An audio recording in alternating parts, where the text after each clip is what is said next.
આકાશવાણી સમાચાર બકુલા પરમાર વાંચે છે. સૌપ્રથમ મુખ્ય સમાચાર. વિશ્વ જળ દિવસ નિમિત્તે આજે હરિયાણામાં જળશક્તિ અભિયાન કેચ ધ રેઇન 2025નો પ્રારંભ કરાશે. પ્રધાનમંત્રી નરેન્દ્ર મોદીએ ભવિષ્યની પેઢીઓ માટે પાણી બચાવવાની જરૂરિયાત ઉપર ભાર મૂક્યો. દિલ્હી અને નોઈડામાં અનેક સ્થળોએ કેન્દ્રીય તપાસ સંસ્થા સીબીઆઈના દરોડા. તામિલનાડુના મુખ્યમંત્રીની અધ્યક્ષતામાં વાજબી સીમાંકન ઉપર સંયુક્ત કાર્યવાહી સમિતિની પહેલી બેઠક ચેન્નાઈમાં શરૂ. અને આઈપીએલની 18મી આવૃત્તિનો આજથી પ્રારંભ થશે. પહેલી મેચ કોલકાતા નાઇટ રાઇડર્સ અને રોયલ ચેલેન્જર્સ બેંગલુરુ વચ્ચે રમાશે. સમાચાર વિગતવાર. વિશ્વ જળ દિવસ નિમિત્તે કેન્દ્ર સરકાર દ્વારા હરિયાણાના પંચકુલામાં બહુપ્રતીક્ષિત જળશક્તિ અભિયાન કેચ ધ રેઇન 2025નો પ્રારંભ કરાશે. આ અભિયાન જળશક્તિ મંત્રાલય, પર્યાવરણ, વન અને આબોહવા પરિવર્તન મંત્રાલય તથા હરિયાણા સરકારના સહયોગથી શરૂ કરાશે. કાર્યક્રમમાં કેન્દ્રીય જળશક્તિ મંત્રી સી.આર. પાટીલ અને હરિયાણાના મુખ્યમંત્રી નાયબસિંહ સૈની પણ ઉપસ્થિત રહેશે. જળ સંરક્ષણ માટે દેશભરમાં જાગૃતિ લાવવાનો આ પહેલનો ઉદ્દેશ છે. તેના થકી દરેક ટીપું મહત્વનું છે તે સ્વપ્ન પૂર્ણ કરી શકાશે. પ્રધાનમંત્રી નરેન્દ્ર મોદીએ આજે વિશ્વ જળ દિવસ ઉપર જળ સંરક્ષણ અને સતત વિકાસને પ્રોત્સાહન આપવા દેશની પ્રતિબદ્ધતાનો પુનરોચ્ચાર કર્યો છે. સોશિયલ મીડિયા સંદેશમાં શ્રી મોદીએ જળ સંરક્ષણના મહત્વ ઉપર પ્રકાશ પાડતા વિડીયો પણ રજૂ કર્યો છે. તેમણે ભવિષ્યની પેઢીઓ માટે પાણીને સાચવવાની જરૂરિયાત ઉપર ભાર મૂક્યો છે. संसार में जल ही हर एक जीव के जीवन का आधार है और जल ही सबसे बड़ा संसाधन भी है. इसलिए तो हमारे पूर्वजों ने जल संरक्षण के लिए इतना जोर दिया. वेदों से लेकर पुराणों तक हर जगह पानी बचाने को, तालाब, सरोवर आदि बनवाने को मनुष्य का सामाजिक और आध्यात्मिक कर्तव्य बताया गया. एक कहावत कई बार सुनी, बिन पानी सब सून. આજે 22મી માર્ચે વિશ્વ જળ દિવસની ઉજવણી થઈ રહી છે. આ દિવસ મીઠા પાણીના મહત્વ અને જળ સંસાધનોની યોગ્ય વ્યવસ્થા અંગે જાગૃતિ વધારવા ઉજવાય છે. કાર્યક્રમનો ઉદ્દેશ વિશ્વભરમાં જળ સંકટને પહોંચી વળવા જાગૃતિ વધારવા અને કાર્યવાહીને પ્રેરિત કરવાનો છે. તેનો ઉદ્દેશ વર્ષ 2030 સુધી દરેક માટે પાણી અને સ્વચ્છતા સુનિશ્ચિત કરવાનો છે. આ વર્ષનો વિષય ગ્લેશિયર સંરક્ષણ છે. આ વૈશ્વિક મીઠા પાણીના પુરવઠાને જાળવી રાખવામાં ગ્લેશિયરની મહત્વની ભૂમિકા અને આબોહવા સંરક્ષણ ઉપાયોની તાત્કાલિક જરૂરિયાત ઉપર ભાર આપે છે. સંયુક્ત રાષ્ટ્રએ વર્ષ 1992માં બ્રાઝિલના રિયો ડી જાનેરોમાં પર્યાવરણ અને વિકાસ ઉપરના સંમેલનમાં વિશ્વ જળ દિવસની જાહેરાત કરી હતી. હાલમાં અંદાજે 2.2 અબજ લોકો સ્વચ્છ અને સલામત પીવાના પાણીથી વંચિત છે.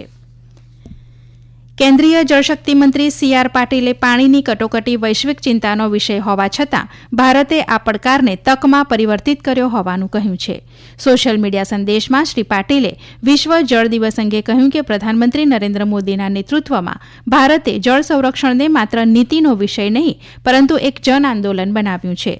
તેમણે કહ્યું કે જળ જીવન મિશન દ્વારા કરોડો ઘરોને નળનું પાણી અપાયું છે.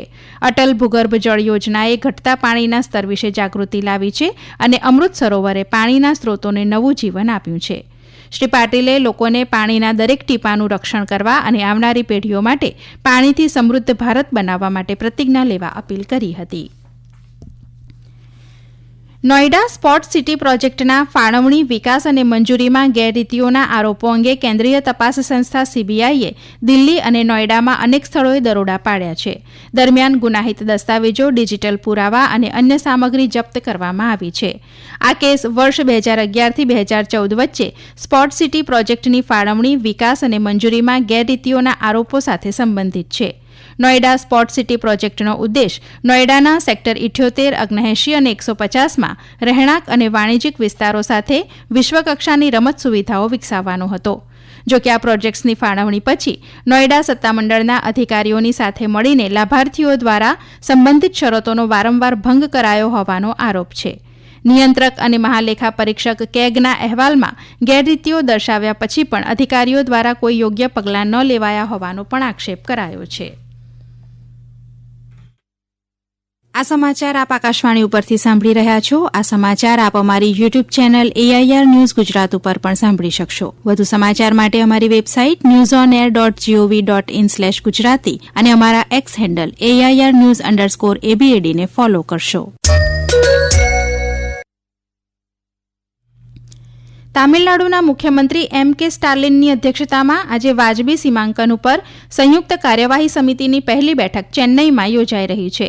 બેઠકમાં કેરળના મુખ્યમંત્રી પિનારાઈ વિજયન, કર્ણાટકના નાયબ મુખ્યમંત્રી D.K. શિવકુમાર, પંજાબના મુખ્યમંત્રી ભગવંતસિંઘ માન અને તેલંગાણાના મુખ્યમંત્રી રેવંત રેડ્ડી પણ સામેલ છે. બેઠકમાં શરૂઆતના તબક્કામાં સંઘવાદ અને સીમાંકનના મુદ્દાઓ સહિત અનેક વિષયો ઉપર ચર્ચા થશે. પોતાના ઉદઘાટન સંબોધનમાં શ્રી સ્ટાલિને કહ્યું કે કેન્દ્ર દ્વારા નિર્ધારિત સીમાંકન એજન્ડાએ લોકશાહી, સંઘવાદ અને રાજ્યોના સમાન પ્રતિનિધિત્વને નબળું પાડ્યું છે. તેમણે પરિસ્થિતિનું મૂલ્યાંકન કરવા એક નિષ્ણાત પરિષદની રચના કરવાની પણ હાકલ કરી છે.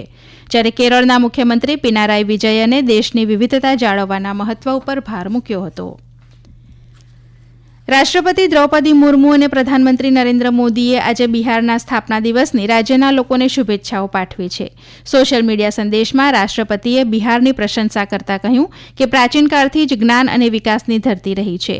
તેમણે બિહારના લોકો પોતાની પ્રતિભા, દ્રઢ સંકલ્પ અને તનતોડ મહેનતથી વિકસિત ભારત અને સમૃદ્ધ ભારતના નિર્માણમાં પોતાનું યોગદાન આપશે તેવો વિશ્વાસ વ્યક્ત કર્યો હતો. પ્રધાનમંત્રીએ બિહારના વીરો અને મહાપુરુષોની આ પાવન ધરતી હોવાનું જણાવતા કહ્યું કે ભારતીય ઇતિહાસને ગૌરવવંતો બનાવનારું આ રાજ્ય આજે પોતાની વિકાસ યાત્રામાં મહત્વના સ્થાન ઉપરથી પસાર થઈ રહ્યું છે. શ્રી મોદીએ એ વાત ઉપર પણ ભાર આપ્યો કે બિહારના પરિશ્રમી અને પ્રતિભાશાળી લોકોના આ વિકાસમાં મહત્વની ભૂમિકા છે.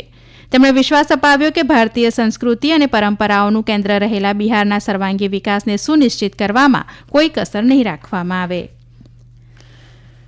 ભારત આજે વિશ્વના સૌથી મોટા પર્યાવરણીય આંદોલન અર્થ અવરમાં જોડાશે. દર વર્ષે માર્ચ મહિનામાં રાત્રે 8:30 થી 9:30 વાગ્યા સુધી અર્થ અવરનું આયોજન કરાય છે. આ સમય દરમિયાન વિશ્વભરના લોકો બિનજરૂરી લાઇટ બંધ કરી દે છે. આ વર્ષનો કાર્યક્રમ બહુ મહત્વનો છે કારણ કે આજે વિશ્વ જળ દિવસ પણ ઉજવાઈ રહ્યો છે. ભારતમાં પ્રતિષ્ઠિત સ્થળો, સ્મારકો, જાહેર અને ખાનગી સંસ્થાઓ, વ્યવસાયો અને સમુદાયો આ કાર્યક્રમમાં એક સાથે ભાગ લેશે.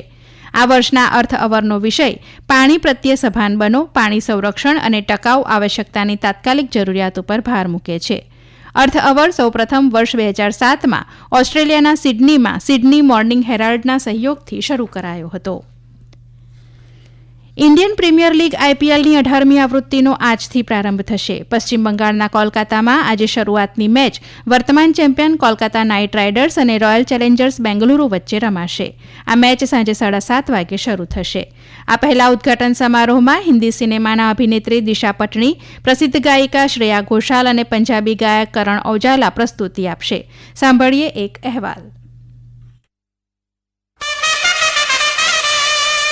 टूर्नामेंट में 10 टीम भाग लेंगी और 74 मैच खेले जाएंगे. प्रतियोगिता का फाइनल 25 मई को खेला जाएगा. ग्रुप ए में Chennai super Kings, royal Challengers Bengaluru, Rajasthan Royals, Punjab Kings और कोलकाता नाइट राइडर्स शामिल हैं. ग्रुप बी में Mumbai Indians, Gujarat Titans, Delhi Capitals, Sunrisers Hyderabad और लखनऊ सुपर जायंट्स की टीम शामिल हैं. इस बीच भारतीय क्रिकेट कंट्रोल बोर्ड ने प्रतियोगिता के लिए 4 बड़े बदलाव किए हैं. गेंदबाजों को गेंद को चमकाने के लिए लार का उपयोग करने की अनुमति दी गई है. इसके अलावा शाम के मैच में ओस से उत्पन्न चुनौतियों का समाधान करने के लिए बाद में गेंदबाजी करने वाली टीम के पास 10वें ओवर के बाद गेंद बदलने का विकल्प भी होगा. मुकेश कुमार, आकाशवाणी समाचार, दिल्ली.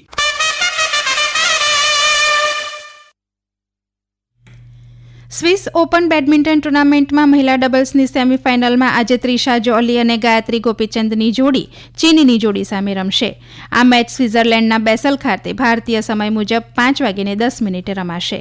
ભારતીય જોડીએ ગઈકાલે ક્વાર્ટર ફાઇનલમાં હોંગકોંગની જોડીને 21-18, 21-14થી પરાજય આપ્યો હતો. દરમિયાન પુરુષ સિંગલ્સમાં ભારતના શંકર સુબ્રમણ્યમને ક્વાર્ટર ફાઇનલમાં ફ્રાન્સના ક્રિસ્ટો પોપોવ સામે પરાજયનો સામનો કરવો પડ્યો હતો. અંતમાં મુખ્ય સમાચાર ફરી એકવાર. વિશ્વ જળ દિવસ નિમિત્તે આજે હરિયાણામાં જળશક્તિ અભિયાન કેચ ધ રેઇન 2025નો પ્રારંભ કરાશે. પ્રધાનમંત્રી નરેન્દ્ર મોદીએ ભવિષ્યની પેઢીઓ માટે પાણી બચાવવાની જરૂરિયાત ઉપર ભાર મૂક્યો. દિલ્હી અને નોઈડામાં અનેક સ્થળોએ કેન્દ્રીય તપાસ સંસ્થા CBIના દરોડા. તામિલનાડુના મુખ્યમંત્રીની અધ્યક્ષતામાં વાજબી સીમાંકન ઉપર સંયુક્ત કાર્યવાહી સમિતિની પહેલી બેઠક ચેન્નાઈમાં શરૂ. અને IPLની 18મી આવૃત્તિનો આજથી પ્રારંભ થશે. પહેલી મેચ કોલકાતા નાઇટ રાઇડર્સ અને રોયલ ચેલેન્જર્સ બેંગલુરુ વચ્ચે રમાશે. આકાશવાણી ઉપરથી સમાચાર પૂરા થયા.